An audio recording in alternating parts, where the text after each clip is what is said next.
A year out from the first contest of the 2024 Republican Party presidential primary campaign, the field of candidates continues to grow, while the shadow of former President Donald Trump continues to loom over the race. At this point, it's hard to see a path to victory for anyone but Donald Trump, or maybe Florida Governor Ron Desantis. Mr. Trump must be considered the favorite to win the 2024 GOP nomination. While ardor for him among some of his former supporters has cooled, he still commands the support of at least a plurality of the GOP electorate. Even after 3 relatively unsuccessful campaign cycles under Trump's leadership, few GOP elites seem interested in challenging the former president. And what makes Trump particularly dangerous is that he has enough independent support to pursue a third-party bid if he's somehow defeated during the primary process. Early polling has offered strong but not unqualified support for Trump's comeback bid. And thus far, only Trump, of all the major candidates, has announced his run. He very much remains the favorite, even as Republican donors and elites have shied away from the former president. Florida Governor Ron Desantis seems to offer the most compelling alternative to Trump. DeSantis positioned himself early in the pandemic to take advantage of one of Trump's greatest weaknesses among Republican primary voters, the development of the anti-COVID vaccines that have become the brightest dividing line in American politics. DeSantis is the only alternative to Trump who's led the former president in any surveys. However, his lead has not remained steady. Many studies have placed Trump ahead. The Florida primary, where DeSantis might presume to have an advantage, isn't until March, and thus won't give him a decisive early advantage. DeSantis also might do well in neighboring Georgia, especially given Trump's conflicts with that state's Republican elites. However, this doesn't seem like enough to give DeSantis enough momentum to break away from Donald Trump.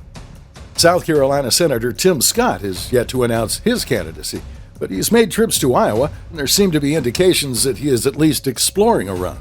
The extent of Scott's constituency in the nationwide GOP is uncertain. Unlike the Democratic Party, there are simply no substantial black constituencies of any geographical importance in the GOP, and it's not apparent that black conservatives would prefer Scott over Trump or DeSantis in any case. Scott's candidacy is no doubt complicated by the fact that former South Carolina Governor Nikki Haley is expected to run.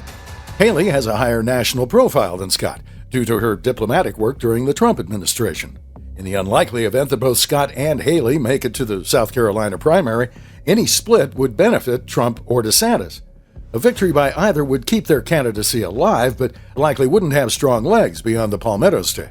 Glenn Youngkin burst onto the political scene with a major victory in Blue Virginia, campaigning primarily on culture war themes. While he benefits from proximity to the D.C. media market, it's unclear that he has much appeal outside of the state, even in neighboring North Carolina and Maryland. It's not obvious why Mike Pence has expressed an interest in running for president, despite the fact that President Trump decided to inspire a riot to attack the Capitol that would have seriously endangered the vice president. GOP primary voters seem much angrier at Pence than Trump, and it's hard to see the former gaining much of a constituency. Liz Cheney is even more hated than Pence due to her stinging criticism of Trump's role in the January 6 attacks, and is not a credible threat to win many votes even in the Mountain West.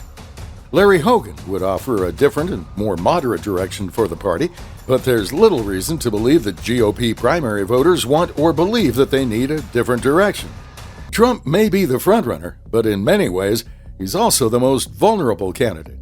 While a multitude of investigations into his business and personal dealings have yet to unveil anything that GOP primary voters regard as lethal, the fact that these investigations will continue across the next 18 months of campaigning means that something could still turn up.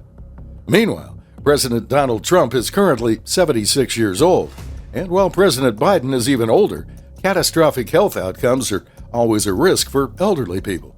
Consequently, even as Trump continues to control the table, it makes sense for the other candidates to remain active.